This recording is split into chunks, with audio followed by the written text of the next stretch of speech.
Good morning. Thank you for coming to our special city council meeting for Tuesday, September 21st. If you can all please rise and join me with the flag salute. Right hand over your heart. Right again. I pledge allegiance to the flag of the United States of America and to the republic for which it stands, one nation, under God, indivisible, with liberty and justice for all. Thank you. City Clerk, can you call roll, please? Yes, Mayor Ibarra, Present. Mayor Pro Tem Davis, Here. Councilmember Lopez, Here. Councilmember Larios, Here. Councilmember Merlo. Here. You have a quorum. Thank you. City Clerk, do we have any changes to the agenda? There are none. May I have a motion to approve the agenda? Move. May I have a Almost second? Lopez. It sounds like Davis and Lopez, second. Motion by Mayor Pro Tem Davis, seconded by Councilmember Lopez to approve the agenda. I'll call the roll. Mayor Ibarra, Present. Oh, yes, sorry. Mayor Pro Tem Davis, Yes. Councilmember Lopez, Yes. Councilmember Larios. Yes. Councilmember Merlo. Yes. Motion carries. Great, thank you. Now we'll take public comment from members of the audience. If you would like to provide a comment through Zoom, please click the raise hand button. I Are there don't any- believe there are no. There are none. none. Mm-mm. We'll be able to take another second open comment later on During. during the regular meeting. Mhm. We'll now go on to closed session items for number 1 and 2. If we can please close the door and go into closed session. Thank you. Hey, everybody, we're now back from closed session at 10:11 a.m. Interim City Attorney Musa will provide report. City Council met in closed session on 2 items and no reportable action was taken. Thank you. With no further business, I adjourn the special meeting at 10:12. We'll now begin the regular city council meeting. Regular city council meeting is now in session.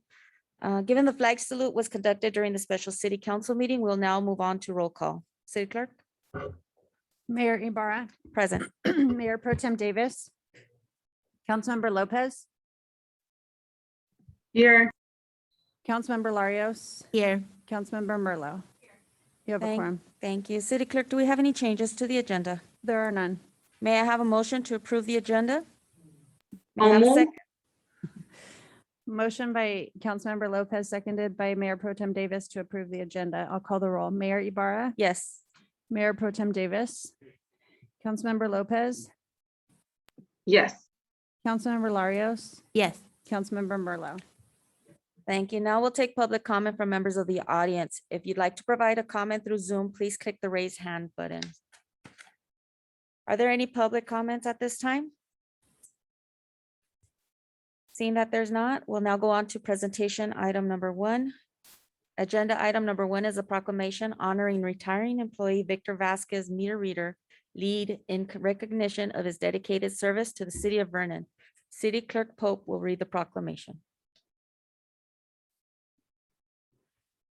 A proclamation of the mayor and the city council of the city of Vernon commending Victor Vasquez for his years of service to the city of Vernon. Whereas Victor Vasquez has been employed by the city of Vernon since January 10th, 1991, and has faithfully served the city of Vernon for over 30 years.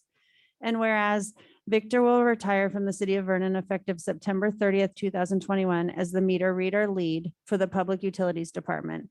And whereas during the course of his employment with the city of Vernon, he held the positions of meter reader effective January 10th, 1991, and meter reader lead effective February 18th, 2007.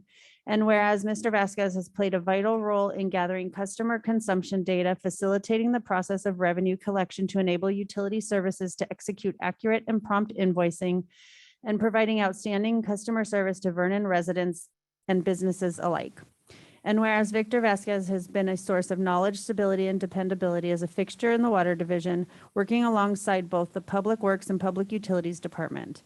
And whereas during the COVID-19 pandemic, Victor Vasquez exhibited a steadfast dedication and work ethic in the field and played an integral part in the city's ability to maintain continuity of normal operations and its ability to deliver uninterrupted services to the many Vernon businesses that provide essential goods and services regionally and beyond. And whereas during his distinguished career with the city of Vernon, Victor Vasquez has won the deepest respect of his colleagues through his leadership and his many contributions to the city. And whereas it is an honor to express our appreciation to Victor Vasquez for his exemplary service to the city of Vernon and wish Victor good health upon his retirement and for continued success in life's pursuits. Now therefore, the mayor and the city council of the city of Vernon, on behalf of its employees, residents, and businesses, hereby commend and thank Victor Vasquez for his many years of service to the city. This proclamation is being presented to Victor Vasquez by the Honorable Mayor Melissa Ibarra for and on behalf of the city council of the city of Vernon this 21st day of September, 2021.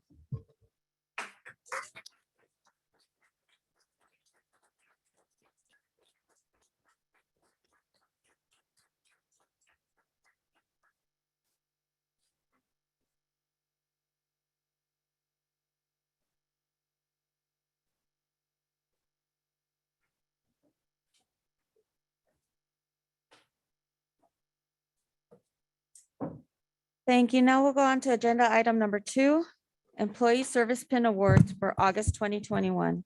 Human Resources Director Earl will present the item. Good morning, Mayor and members of City Council. We had 2 employees achieve service milestones during the last month. Unfortunately, neither could be here, so we'll make sure that they get their pins. Thank you. Thank you.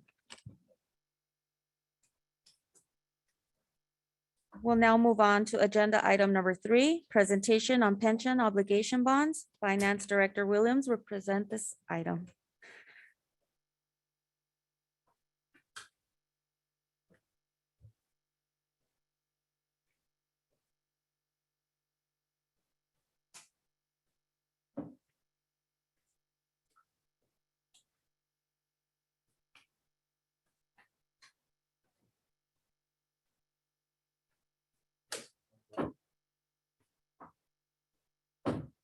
Is this on? Yes. Okay. Good morning, Honorable Mayor, honorable members of City Council. Thank you for the opportunity to present for the council's overview and introduction into potential financing options with pension obligation bonds.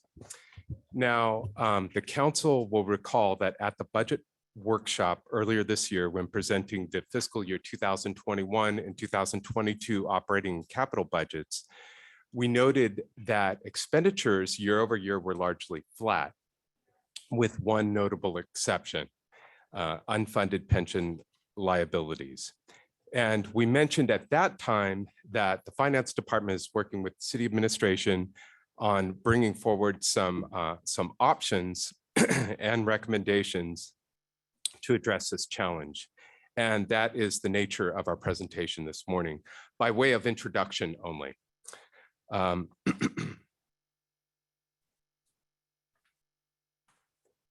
So our agenda this morning and goals for the presentation are 1, to understand the nature of a pension obligation bond and provide an overview, and to discuss any potential risks associated with them, and then to provide any opportunity, an opportunity for the council to address any questions that you may have.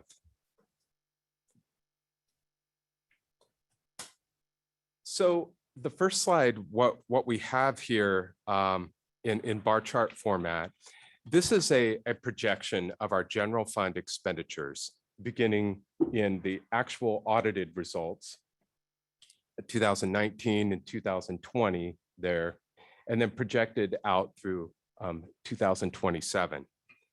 So as you would expect, we see rising costs, particularly in the out years. But the steepness of the increases in the bar chart are driven by what we see on the next slide, which is the one component that is part of the previous total. And these represent the unfunded pension liabilities. And what is notable represented in this chart is that the payments, that this represents the debt service for payments on these obligations, it nearly doubles over time in the out years. So this is what we mentioned at the budget workshop, and this brings us to our introduction of a potential strategy to address these rising costs, and is possibly the issuance of pension obligation bonds. So this morning, to introduce us to the concept, we have Iris Summer with the city's contracted actuarial firm, Govern Best, to present the introduction and findings and the financing options. And then I will finish up with a summary slide.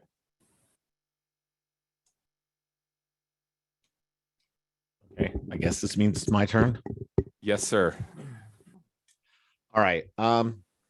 So every year on June 30th, CalPERS prepares an actuarial valuation report of your pension obligations. And as of the June 30, 2020 report, which they delivered to the city in August, the city of Vernon had an unfunded liability of about 146 million. Next slide. Now, this is as of June 30, 2020. There are certain things we know have happened since then. So what we expect to happen coming up as of June 30, 2021, because certain things have happened. We know that the city outsourced the fire services in October of 2020. We know that CalPERS earned a 21.3% return on their investments in the 2020-2021 fiscal year. This is significantly higher than their assumed rate of return of 7%, which in most situations is good news. But back in 2015, CalPERS adopted a funding risk mitigation policy in which they decided that the risks to cities for a down market, bad returns, was much worse than the benefit that was received from up markets, so that they wanted to slowly lower the risk of their investment portfolio so that there was less chance of really bad years. And in order to do that, if you take less risk in investments as a general rule, you get lower returns in the long term. So they needed to lower the expected rate of return. And they decided the best time to be doing that would be during years in which they earned a lot of money on their investment return, because if they earn more money on the investment return, then more has come from the investment return, less has to come from the city contributions.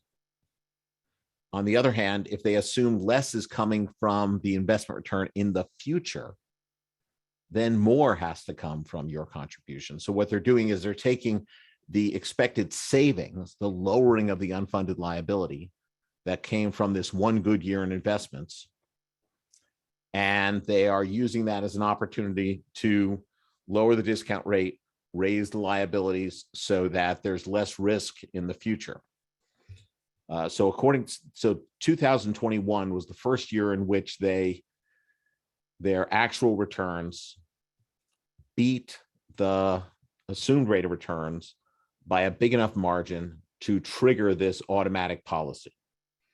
And because they beat it by 13%, by 14%, this triggered a automatic drop in the future discount rate from 7% by 20 basis points to 6.8%. Now, so that's automatic. That's going to be happening with the June 30, 2021 actuarial valuations, which you can expect to receive in August of 2022, which will start affecting your contributions in the 23-24 fiscal year. CalPERS is also taking a look every 4 years by law. CalPERS is required to take a look at all of their assumptions, including whether the assumed rate of return that they're using is reasonable. Their investment advisors have let them know that based on their current asset mix, rather than earning the 7 they were assuming before, that the expectation over the next 20 to 30 years is probably closer to 6.4, 6.5%. And the expectation for the next decade, probably closer to 5.8 to 6%. So they're not expecting to hit the target moving forward. In November, they will be announcing whether they are making any additional changes to the discount rate or any other assumptions. That's coming up in November. And we'll bring that back up in a few moments. But for the purpose of this discussion, I just want to get the last bullet on there. For the purpose of this discussion, we're expecting the unfunded liability as of June 30, 2021 to be 120 million. And if you remember from the last page, as of 2020, it was about 146 million. So even with the lowering of the discount rate to 6.8%, we expect the city of Vernon's unfunded liability to have reduced, the funded percentage to improve by about 10%, and your unfunded liability to be about 120 million. Next slide. So for purposes of the discussion, we're going to assume that you have a debt to CalPERS and you're paying off that debt at 6.8%. Having them use a unfunded liability, a discount rate of 6.8 means they're effectively loaning you that money at 6.8%. So if we look at this in the simplest terms and we say, okay, you have a debt at 6.8%. If you can issue bonds at 4, and I'm picking 4 because I think 4 is conservative. Most of the pension obligation bonds that have been issued recently have gotten rates under 3%. So we're going to start with a conservative rate. If you're borrowing at 6.8 and you can basically refinance at 4, then in the simplest terms, you've replaced a 6.8% debt with a 4% debt. This is in some ways, and I'll explain the differences soon, in some ways similar to refinancing your mortgage. When the rates go down enough, it makes sense to do it. And showing the example on the next page, what you're effectively doing. So we assumed that you had 120 million in unfunded liability. We assumed that you issued pension obligation bonds as of December 31st of this year for 115 million because you would have paid off some of that 120 earlier, in the beginning of this fiscal year. We assumed 4% interest. Fees and discounts were about 0.5% of proceeds, which is pretty standard. We assumed 12-year level dollar payments. This is not the only way to do it. This is an example.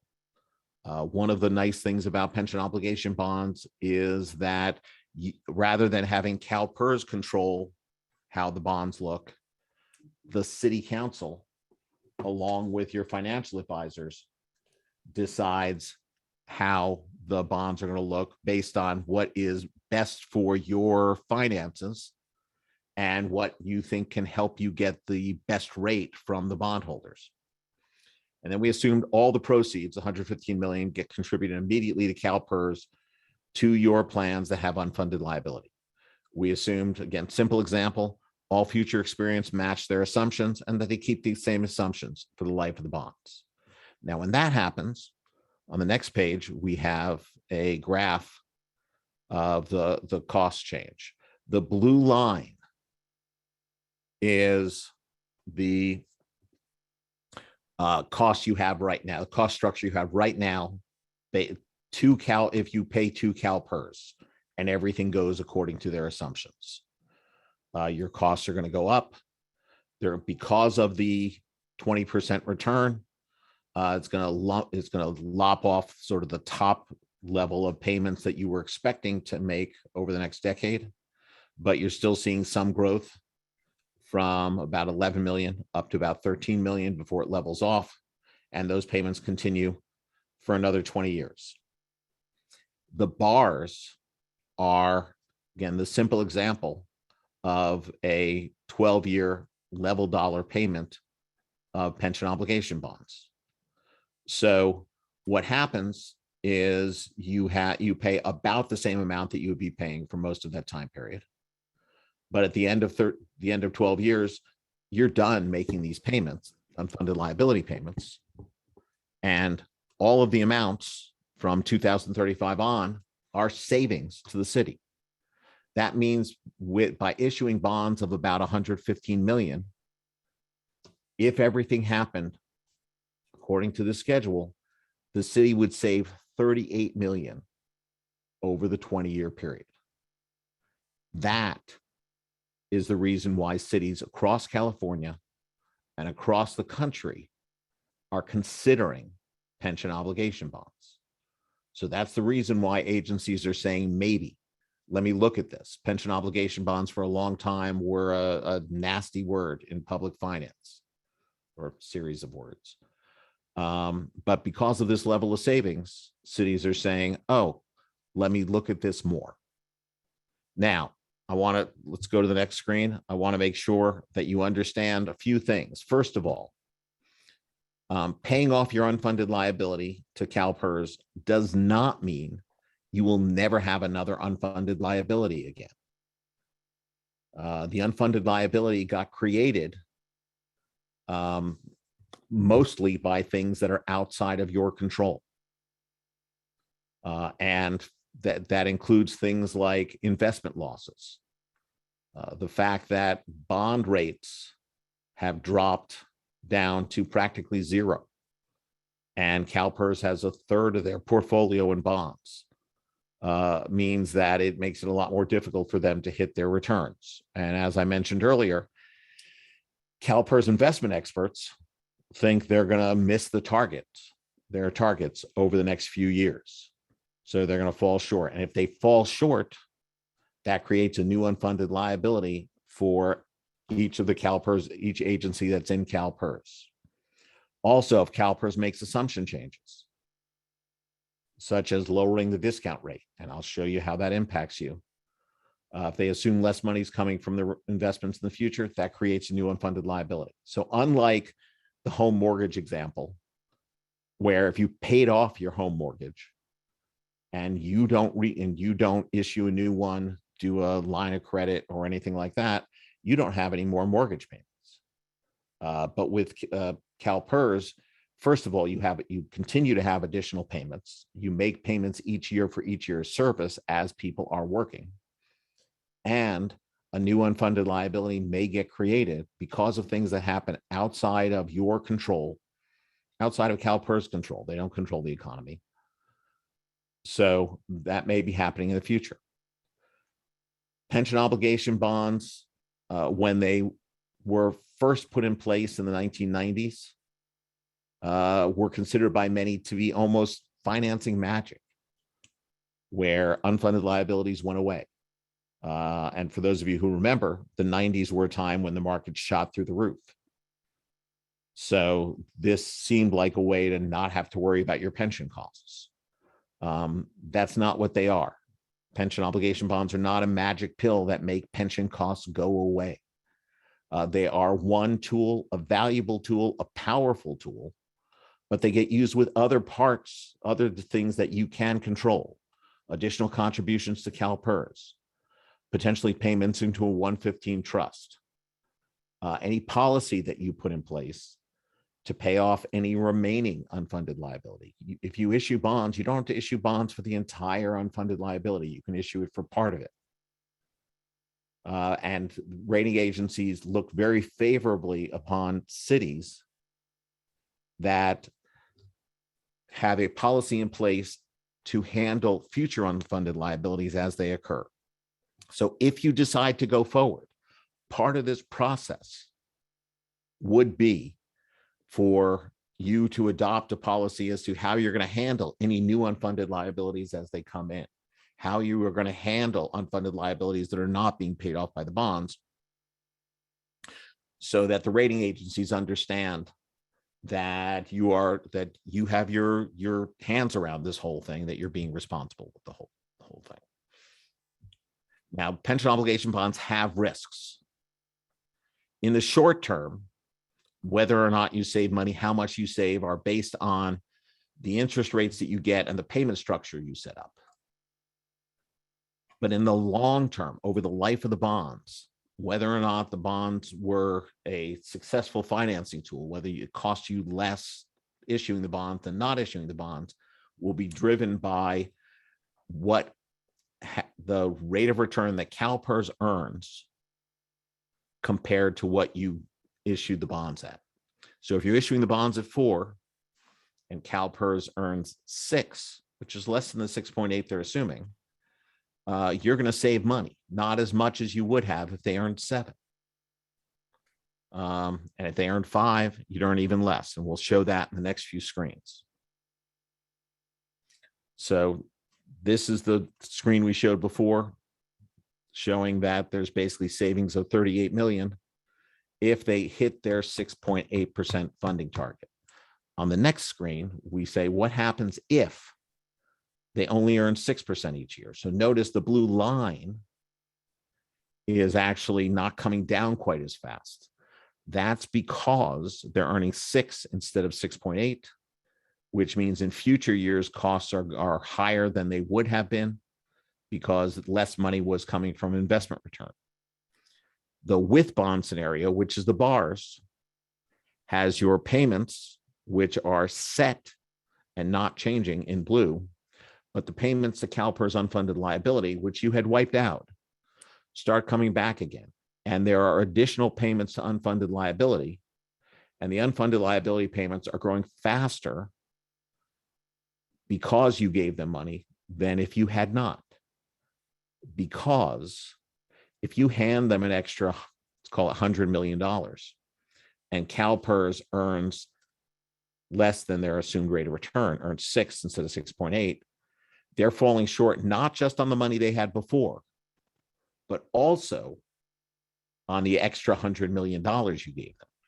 So that's creating new unfunded liability on top of it. That's why the gray bars are moving up faster than the blue line is rising from what it is before. And the savings dropped from 38 million down to projected 21 million.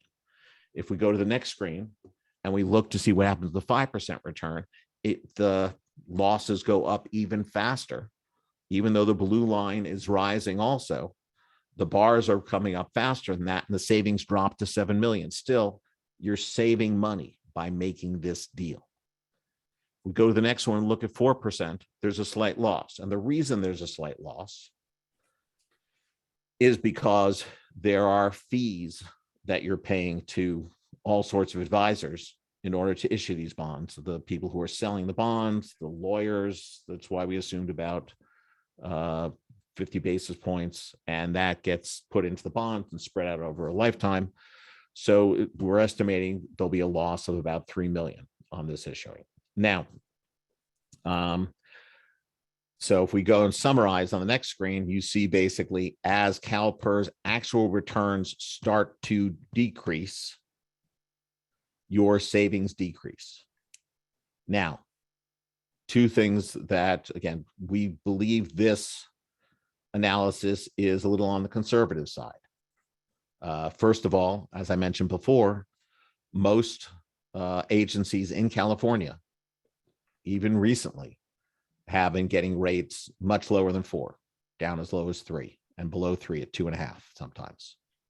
So part of that depends on how you structure your bond payments, what your city's credit rating is, and what's happening in the market. Second, if we look at any 20-year period, since CalPERS has been investing in equity and balancing their portfolio, CalPERS has beaten 4% during each of the 20-year periods.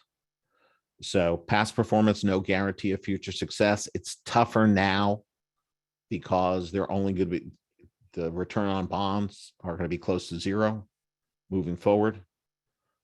But if you look at the past, it is more likely than not, a lot more likely than not, that CalPERS will do better in terms of the rate of return they get on their money than the rate at which you issue the money. So while there is a risk here that they don't do that, it's probably not a big risk. Okay, now again, these are simple examples of assuming CalPERS has a rate of return each year and it's consistent. As all of you know, if you read the news ever, stock market's volatile. Shot up 20 points last year, dropped 10 points the year before in 3 weeks. So, and then in this case, volatility is probably not your friend. If, and what the next slide shows, if there are early losses, if they have a one-time, if the day after you issue the bonds, you hand them the money, the market drops 10%, and then they hit their 6.8% target moving forward, that wipes out all of your savings. Because instead of effectively, you handed them $110 million, the stock market took 11 million of that away. And that makes your gains just disappear. So volatility is a concern. There are ways, if this is your biggest concern, there are ways to work with your financial advisors to figure out how to properly do that and lower those risks. And if you decide to move forward, if you decide pension obligation bonds are not for Vernon, we don't need to talk about this.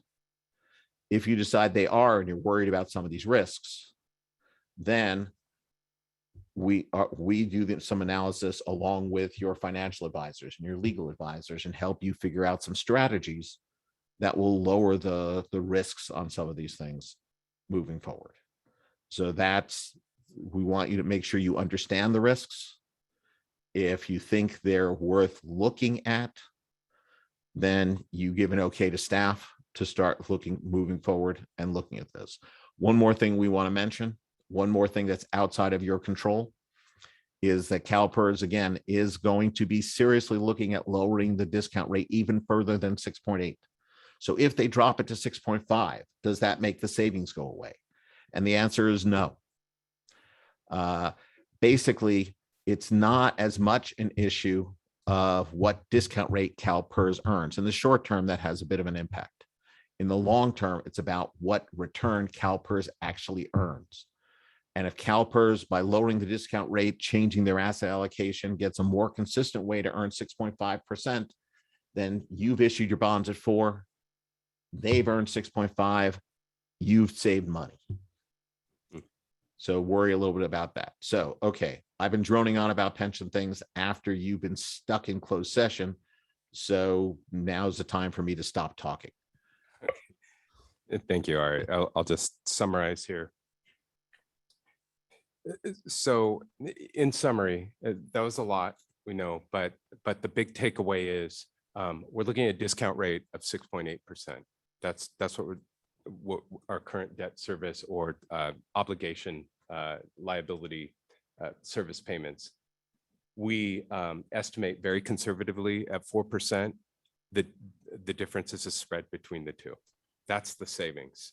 That is the big takeaway. And as Ari mentioned, most cities are getting below 3%, but at this point, we want to go as conservative as possible and completely under promise on any of this.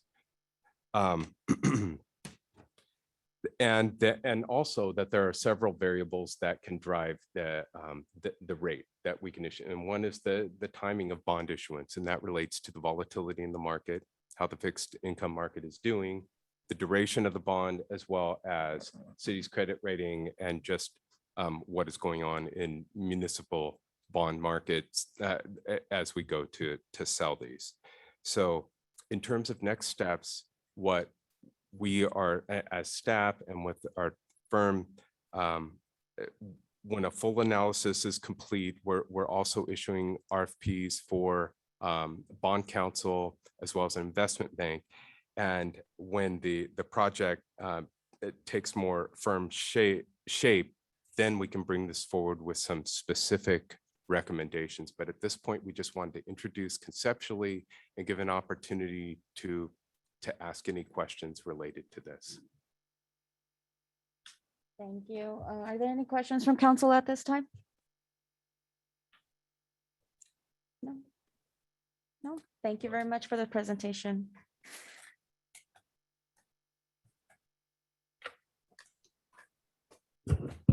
We'll now go on to consent calendar. All matters listed on the consent calendar are to be approved with one motion. Items may be removed from the consent calendar by any member of the council. Those items removed will be considered immediately after the consent calendar. Does council wish to pull any items from the consent calendar? No. Are there any public comment for the consent calendar? Are there any public comment on Zoom? May I have a motion for consent calendar items number 4 through 28? I'll move. Motion by, motion by Councilmember Lopez, seconded by Mayor Pro Tem Davis to approve the consent calendar. Mayor Ibarra, Yes. Mayor Pro Tem Davis. Yes. Councilmember Lopez, Yes. Councilmember Larios. Yes. Councilmember Merlo. Motion carries. Thank you. We'll now go on to new business. Agenda item number 29 is contract award for city contract number CS-1345, City Hall Basement Cooling System Update. Public Works Director Wall will present this order. Honorable Mayor and members of the City Council, the basement of the City Hall complex houses important police department functions and critical IT equipment. The item before you approves awarding a competitively bid contract to replace the existing basement cooling system, which is at the end of its useful life, with a new, more dependable cooling system. The lowest bid for this work is $275,200. In addition to awarding this contract to the lowest bidder, Western Allied Corporation, Public Works recommends that a contingency amount of up to $15,000 be authorized in the event that some unforeseen condition is encountered during construction. This concludes my report. Does council have any technical questions for staff?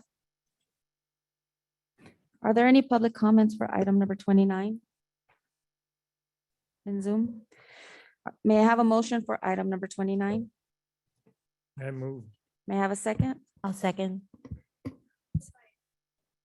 Motion by Mayor Pro Tem Davis, seconded by Councilmember Larios, to find the action exempt under CEQA, accept the bid proposal from Western Allied Corporation and reject all other bids, approve and authorize the city administrator to execute the contract in the amount of $275,200 and a contingency amount of $15,000. Mayor Ibarra, Yes. Mayor Pro Tem Davis, Yes. Councilmember Lopez, Yes. Councilmember Larios, Yes. Councilmember Merlo. Motion carries. Thank you. Move on to agenda item number 30, the amendment to Vernon Municipal Code, Chapter 22 to regulate sidewalk vendors. Public Work Director Wall will present this report. Honorable Mayor and members of the City Council, sidewalk vending promotes entrepreneurship and can provide for a vibrant and exciting streetscape. But uncontrolled sidewalk vending can lead to problems affecting the quality of life for the Vernon community. The item before you is an ordinance that will amend the municipal code to add a section regulating sidewalk vending to protect the health, safety, and welfare of this community. In conformance with state law, the ordinance creates a permit system and establishes general regulations that sidewalk vendors must follow.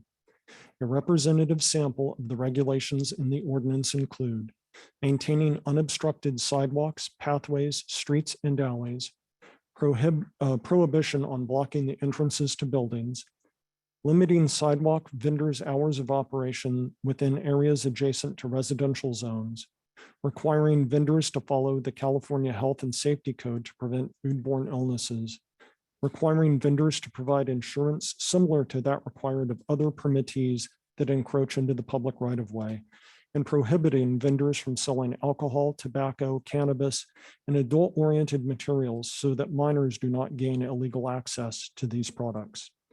The permit system and regulations created by this ordinance allow sidewalk vendors to operate in Vernon while protecting the health, safety, and welfare of the vendors, their patrons, and the Vernon community at large.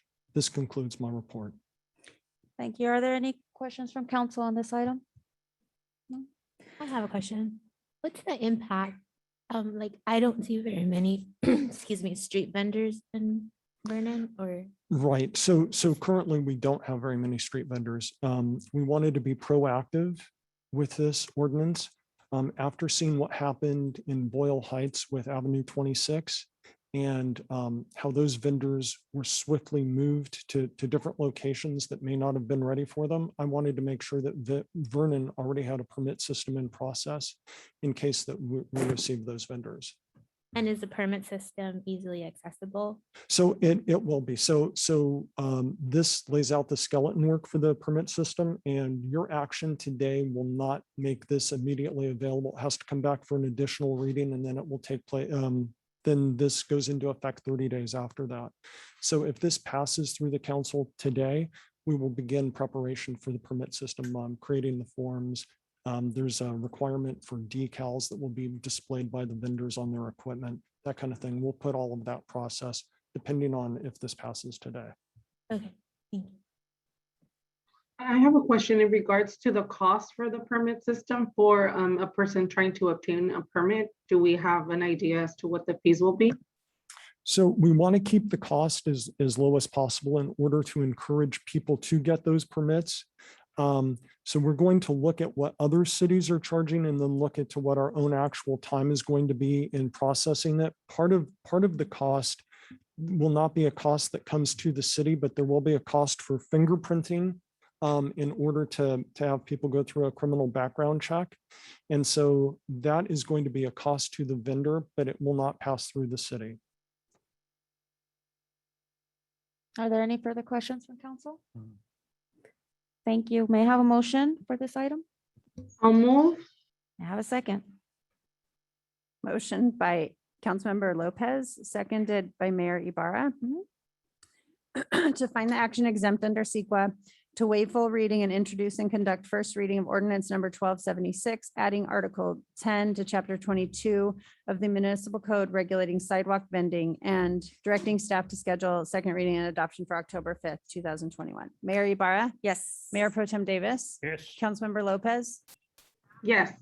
Councilmember Larios, Yes. Councilmember Merlo. Yes. Motion carries. Thank you. We'll now move on to agenda item number 31. The service agreement with Port Canaveral Power Consultants, Inc. for technical consulting services regarding electrical generation. Public Utilities Manager Alamu will present this report. Mayor, members of the council. I'm sorry. I'm going to start over. Good morning, Honorable Mayor and City Council. The subject agreement is with Port Canaveral and for technical services regarding power generation systems we need as we move towards restructuring our utility. Staff is requesting approval of the service agreement with Port Canaveral for needed technical advice and consulting services. As VPU continues to face a range of challenges and evaluate improvements to its operations, infrastructure, and costs, the proposed agreement with Port Canaveral would ensure that VPU has access to a capable technical consultant that can assess and address the technical aspects of electrical generation matters affecting the utility. As you may recall, on May 18th, 2021, VP requested approval of an agreement with Port Canaveral for this purpose. At the time, City Council requested that the staff go through an RFP process as there were concerns with potential travel costs incurred when utilizing an out-of-state vendor, being dependent on a sole individual, and obtaining a competitive rate for services. Accordingly, on August 3rd, VP issued an RFP seeking proposal from contractors to provide technical consulting services regarding electrical generation. The RFP notification was posted on the city's website, on Planet Bids, and sent directly to a number of vendors. Although the RFP generated 24 views on Planet Bids and was sent directly to 14 firms likely to qualify to submit proposals, only 3 proposals were received.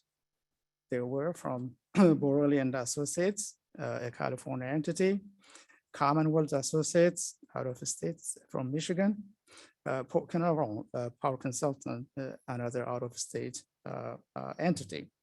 Each proposal was evaluated based on experience, work plan, references, and cost. The proposal submitted by Port Canaveral ranked the highest. Based on the result of the RFP evaluation, the staff recommends the council approve the proposed service agreement to Port Carnarvon for a 3-year term.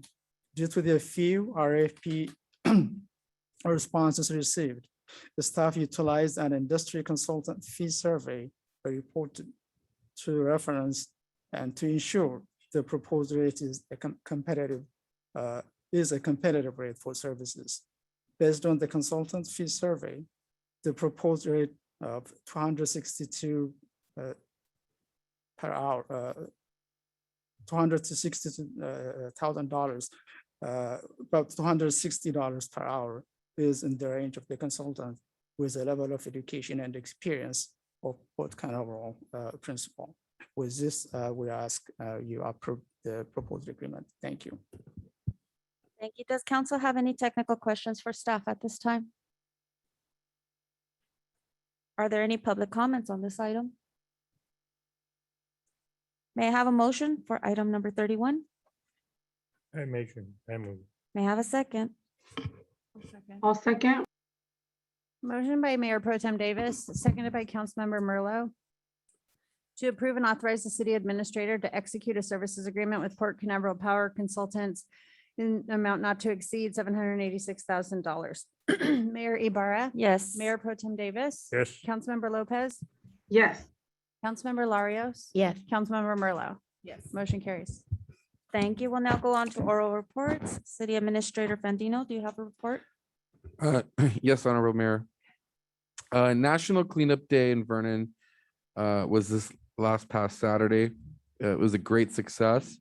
Approximately 50 volunteers set aside time to aid in cleaning the Vernon streets. I want to thank all the participants who showed up to assist with the cleanup. And then additional details and photos of the event will be shared in the city administrator report at the upcoming city council meeting. The career day, the city will be hosting a career day tomorrow evening, September 22nd from 5 p.m. to 6:30 p.m. to highlight municipal government, city operations, and career opportunities in the public sector.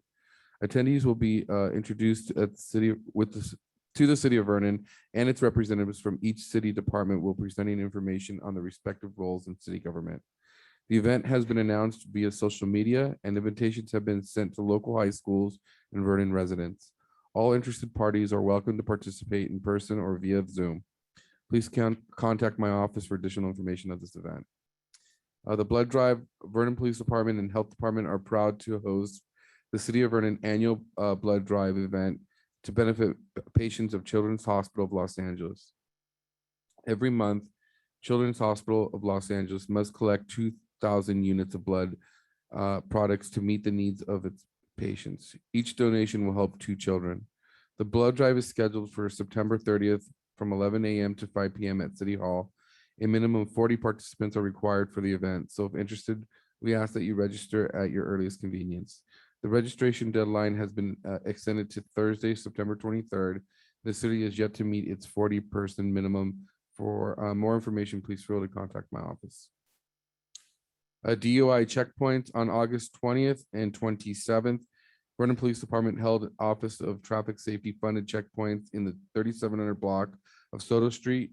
2 checkpoints resulted in 37 citations for suspended unlicensed driver, including 2 DUI arrests. Results of the Vernon Special Municipal Election. The certification for the special municipal election will occur at the regular scheduled meeting October 5th, as verification for at least 1 ballot is still pending. Election information is available on the city's website. With that, I have nothing further. Thank you. Are there any reports from council? No. With no further business, I adjourn the meeting at 10:59. Thank you. Have a wonderful day, everyone. Thank you. Bye.